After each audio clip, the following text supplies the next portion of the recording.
7 buah muzium daripada 3 buah negara yang menarik.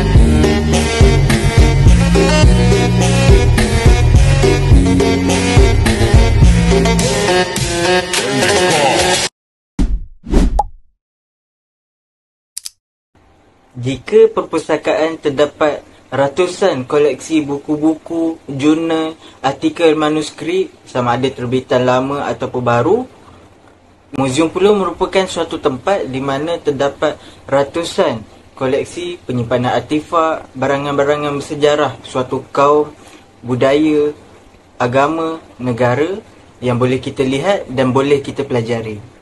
Jadinya, muzium merupakan suatu tempat yang sebenarnya wajib untuk rakyat Malaysia lawati sama ada di negara kita sendiri ataupun di luar negara.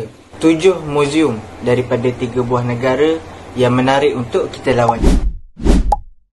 Hai semua, hari ini saya nak kongsikan satu tempat menarik yang sangat terkenal di China, iaitu Muzium Istana atau orang kenal sebagai The Palace Museum yang terletak di Beijing. Apa yang best pasal muzium ni? Sebenarnya muzium ni dulunya adalah istana diraja untuk dinasti Ming dan Qing. Jadi bila kita masuk je muzium ni, rasa macam kita berjalan dalam sejarah. Serius, macam terbit ke zaman Maharaja. Dari segi pengangkutan, sangat senang nak pergi. Boleh naik MRT Beijing dan turun dekat stesen Tiananmen East dan West. Jalan sikit je, terus sampai. Kalau cakap pasal apa yang ada dalam muzium ni, memang kaya dengan koleksi seni dan sejarah. Ada pakaian diraja, barang kemas, porselin lama, lukisan dan macam-macam lagi artifak dari zaman berzaman. Pendek kata, memang syurga untuk bercerita sejarah dan seni. Tempat ni juga antara muzium paling ramai pengunjung dalam dunia tau. Bukan sebab lawa je, tapi sebab tempat ni memang simbol kebudayaan dan kebanggaan rakyat Cina. Kemudahan pun tip-top. Ada pusat informasi, kafe, tempat duduk, tandas, semua lengkap. Nak beli tiket, harga dia dalam RM60 Malaysia sahaja. Berbaloi sangat untuk pengalaman macam ni. Dari segi keselamatan, jangan risau. Tempat ni memang jaga betul-betul. Pengawasan rapi, jadi kita boleh enjoy lawatan dengan tenang. Oh, dan kalau korang plan nak menginap berdekatan, jangan risau, ada banyak pilihan hotel yang dekat dengan Muzium Istana ni. Contohnya, Renaissance Beijing Wang Fujing Hotel, ataupun The Peninsula Beijing, atau korang nak bajet sikit, King Parkview Hotel pun boleh jadi pilihan. Semua ni dalam jarak berjalan kaki je. Jadi lepas lawatan korang boleh terus rehat tanpa risau perjalanan yang jauh. Jadi kalau korang nak alami sendiri kehebatan sejarah Cina dan rasa seolah-olah jadi maharaja sekejap, Muzium Istana Beijing ni memang tempat yang korang tak boleh lepaskan. Setiap sudut penuh dengan cerita, keindahan dan warisan yang pastinya buat korang terpesona. Jangan lupa masukkan dalam list tempat wajib lawat bila datang ke Beijing. Jadi saya akan membuat vlog tentang muzium yang ada di China. Saya memilih Muzium Nasional China. Muzium ini terletak di Beijing, sebelah dengan Tiananmen Square. Muzium ini adalah muzium terbesar di dunia. Muzium ini memiliki reka bentuk bina yang menggambarkan klasik Cina dan tiang dan pintu gerbang yang besar. Muzium Nasional China ini sangat menarik kerana ia mempunyai pelbagai koleksi artifak arkeologi yang sangat berharga seperti tembikar, senjata logam dan patung-patung purba. Muzium ini juga mempamerkan patung-patung agama contoh berkaitan dengan Buddhism. Muzium Nasional Cina ini menawarkan kemasukan secara percuma, tetapi ia hanya terhad kepada 8,000 orang sahaja. Dan itu pengangkutan untuk ke muzium ini mudah diakses. Sebagai contoh, ia mempunyai MRT yang berdekatan dengan muzium itu, iaitu dekat stesen. Dan itu untuk pengunjung antarabangsa, anda tidak perlu khawatir di mana anda tinggal, kerana dekat dengan muzium itu terdapat banyak kawasan penginapan yang boleh anda tinggal. Selain itu, di muzium ini juga terdapat staf yang sangat mesra untuk anda bertanya tentang pameran yang terdapat di muzium tersebut. Muzium Nasional Cina ini mempunyai penjagaan yang sangat ketat. Sebagai contoh, semua pengunjung dan barangan mereka seperti beg perlu diimbas dengan mesin X-ray sebelum mereka masuk ke dalam muzium. Sekali, para pelancong yang melawat Muzium Nasional Cina ini akan mendapat banyak pengalaman di mana mereka tidak hanya belajar tentang sejarah Cina tetapi juga tentang budaya Cina dan warisan mereka. Sekian, terima kasih. Adakah anda tahu, muzium ini menyimpan kain sutera tertua dibandingkan dengan piramid. Muzium ini ialah Muzium Sutera Nasional Hangzhou di China. Muzium ini mempunyai pengangkutan awam seperti bas, teksi dan bas pelancong.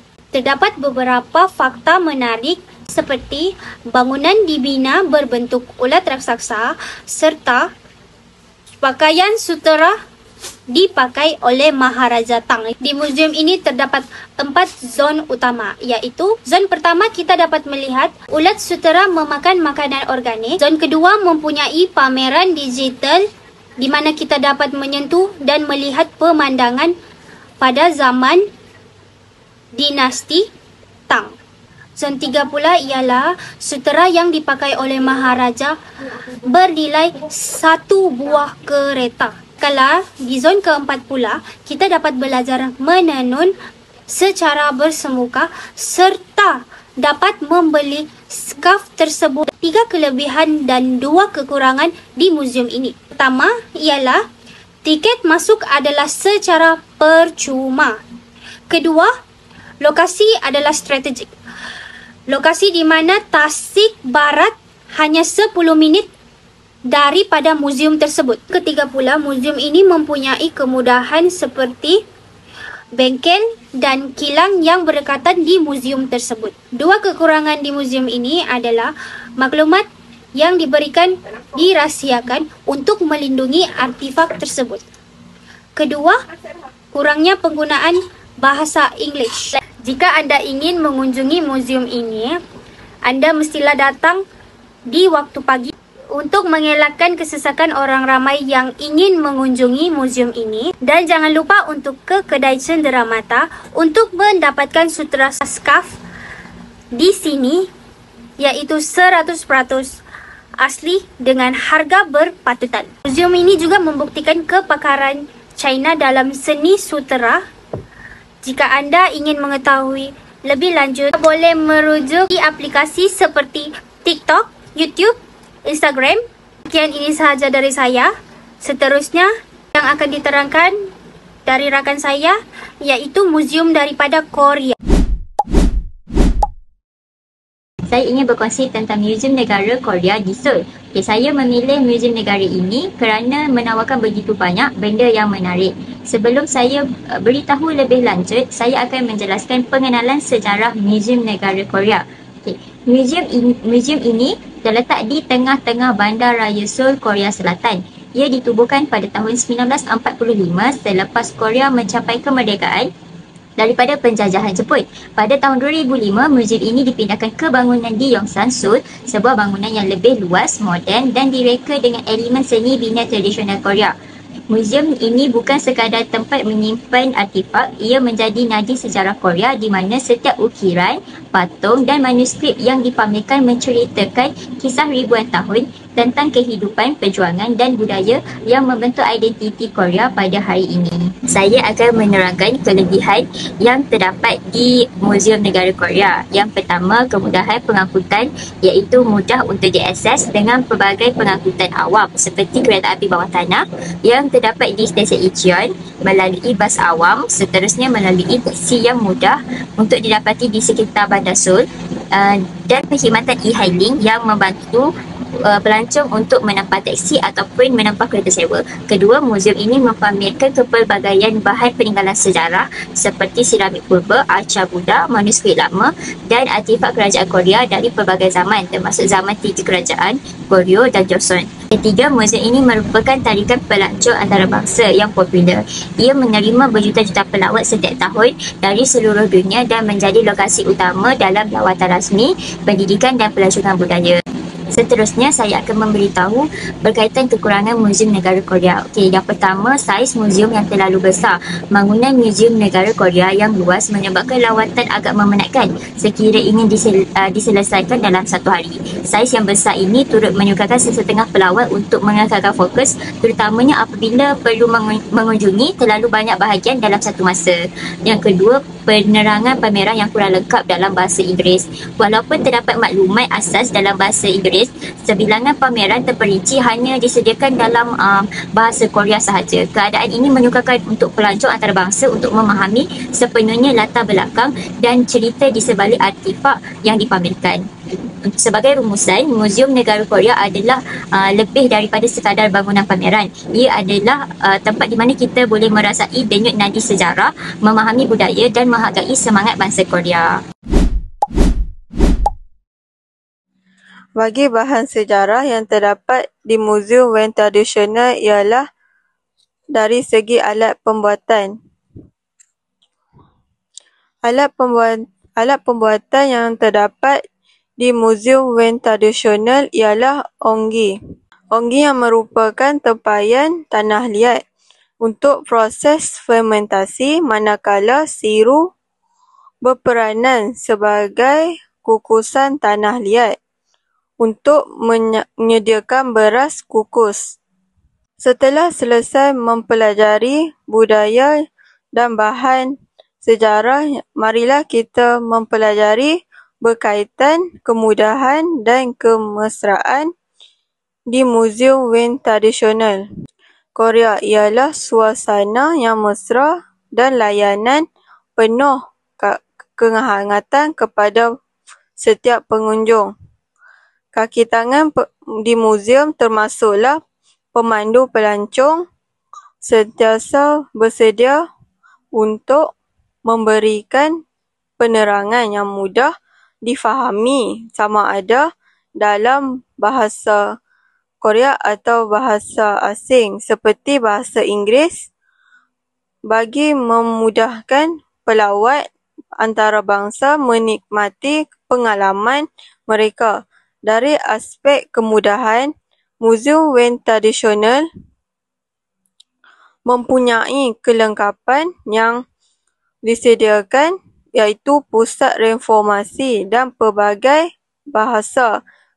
Kedai cenderamata juga yang menjual wayang tradisional serta alat membuat wayang kecil dan produk tempatan. Kombinasi antara layanan mesra dan kemudahan menjadikan lawatan Muzium Wayang Tradisional Korea bukan sahaja menyeronokkan, malah memberikan nilai pendidikan yang mendalam. Muzium Wayang Tradisional diwujudkan sebagai usaha untuk memelihara, mendokumentasi dan memperkenalkan warisan fermentasi tradisional di Korea kepada generasi yang akan datang. Sejak zaman purba, tradisional di Korea menjadi sebahagian penting dalam kehidupan masyarakat, terutamanya dalam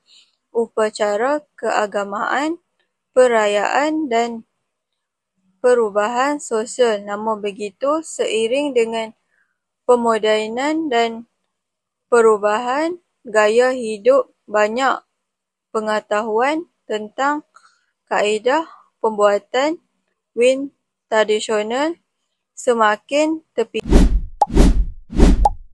Akan berkongsi mengenai satu muzium yang sangat menarik terletak di negara Switzerland. Muzium ini adalah pemilik ataupun diurus oleh syarikat FIFA itu sendiri, iaitu Federation International Football Association, yang bermaksud Persatuan Bola Sepak Antarabangsa. Muzium ini diberi nama adalah FIFA Museum, yang terletak di tengah-tengah bandar Zurich, Switzerland, bersebelahan dengan stesen kereta api. Muzium ini dibuka pada 28 Februari 2016. Waktu operasi muzium ini adalah daripada pukul 10 pagi sehingga 6 petang. Dan muzium ini dibuka setiap hari kecuali hari Isnin sahaja. Apa yang menarik tentang muzium ini adalah muzium ini mempamerkan lebih 1000 artifak tentang sejarah dan perkembangan bola sepak antarabangsa. Di antara koleksi-koleksi yang dikumpulkan dan dipamerkan di dalam muzium ini adalah jersey-jersey pemain legenda sepak yang digunakan daripada tahun 1900 hingga ke hari ini. Terdapat pameran yang bersifat interaktif, yang bersifat moden, yang ditunjukkan ataupun dipamerkan di dalam FIFA Museum itu sendiri. Di antaranya adalah mesin pinball terbesar yang berada di dalam muzium tersebut. Selain pada itu juga ditunjukkan trofi Piala Dunia yang asal. Dan selain itu juga ditunjukkan satu audio visual rakaman video pemain bola sepak yang ditayangkan di skrin LED setinggi 8 inci. Secara ringkasnya, mari kita senaraikan beberapa kelebihan dan juga kekurangan yang ada pada muzium tersebut. Di antara kelebihan yang dapat saya senaraikan di sini, yang pertama adalah lokasi yang sangat strategik. Seperti yang saya beritahu dan kongsi kepada anda, muzium ini berada di tengah-tengah bandar Zurich dan bersebelahan dengan stesen kereta api. Muzium ini memaparkan trofi asal Piala Dunia yang terbuat daripada 18 karat emas dan yang sesuai dengan kesemua golongan, kanak-kanak, remaja dan juga orang dewasa, mahupun yang meminati sukan bola sepak ataupun tidak, kesemuanya boleh pergi ke muzium ini. Seterusnya kita akan tengok kepada senarai keburukan ataupun kelemahan yang ada pada muzium tersebut. Di antaranya ialah, pertama, tiket agak mahal kepada pelawat yang datang ke muzium tersebut. Kerana seperti yang kita tahu, muzium ini terletak di negara Switzerland. Maka muzium itu mengikut bayaran mata wang di negara Switzerland. Muzium FIFA ini lebih mempromosikan atau lebih menceritakan tentang FIFA itu sendiri. Ini kurang mempromosikan berbanding muzium-muzium yang lain. Akan orang yang mencintai sukan bola sepak itu sendiri tidak tahu ataupun tidak sedar akan kewujudan muzium ini. Akhir sekali, FIFA Museum bukanlah sekadar muzium untuk peminat bola sahaja, tetapi juga merupakan pusat pelancongan dan pendidikan yang memperkenalkan sejarah, budaya dan semangat kesukanan bola sepak. Telah mencintai sukan bola sepak kerana sukan bola sepak itu menyatukan kita semua, tidak kira negara, bangsa ataupun agama. Hello, hai. Hari ini saya dan rakan-rakan saya ingin berkongsi muzium yang ada di beberapa negara. Salah satunya ialah Muzium Negara Switzerland Zurich, Landesmuseum Zurich nama dia. Institusi kebangsaan utama memaparkan sejarah dan budaya Switzerland daripada zaman prasejarah hingga zaman moden kini. Lokasi yang saya nak kongsikan dekat para penonton sekalian, pastinya ia terletak di bersebelahan stesen utama Zurich. Akses mudah melaluinya iaitu kereta api maupun bas yang boleh kita akses untuk pergi ke muzium tersebut lah. Waktu operasinya pula daripada hari Selasa hingga hari Rabu, buka jam 10 pagi hingga 5 petang, dan pada hari Khamis pula 10 pagi hingga 7 malam. Agak lewat sikit lah daripada hari-hari yang sebelumnya. Dan hari Jumaat jam 10 pagi hingga 5 petang. Waktu dia tutup pula setiap hari Isnin. Menarik di muzium tersebut ialah yang pertama, koleksi sejarah Switzerland. Pameran tetap memaparkan sejarah negara dari zaman prasejarah, zaman pertengahan hingga ke era moden kini, termasuk artifak seperti senjata, pakaian tradisional, perabot antik, shilling lama dan manuskrip bersejarah.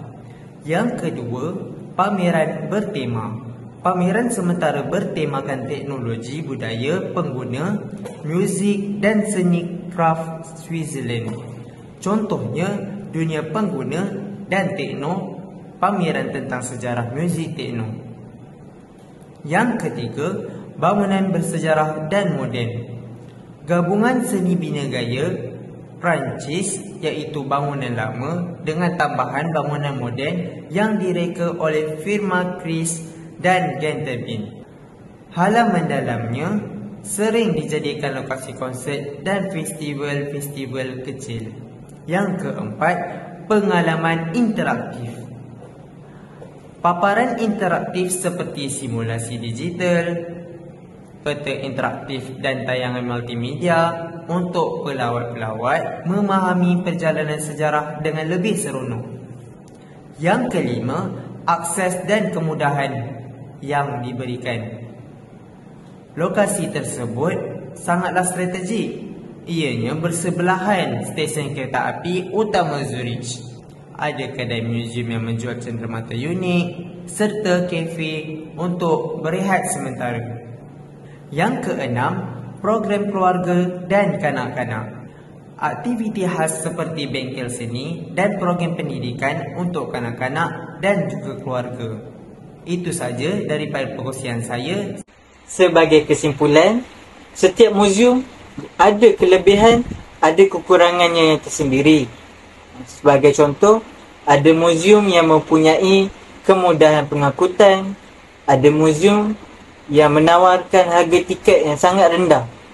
Ada juga muzium yang bahan sejarah atau budayanya yang sangat menarik. Bergantung kepada cita rasa kita, muzium yang mana kita nak pergi. Apabila kita melawat muzium negara yang lain, kita dapat melihat keindahan dan keunikan seni dan budaya negara tersebut. Kita dapat rasai sendiri suatu pengalaman yang berbeza. Betul kata orang, jauh perjalanan, luas pemandangan. Itu sahaja perkongsian mengenai 7 buah muzium daripada 3 buah negara yang menarik untuk kita lawati.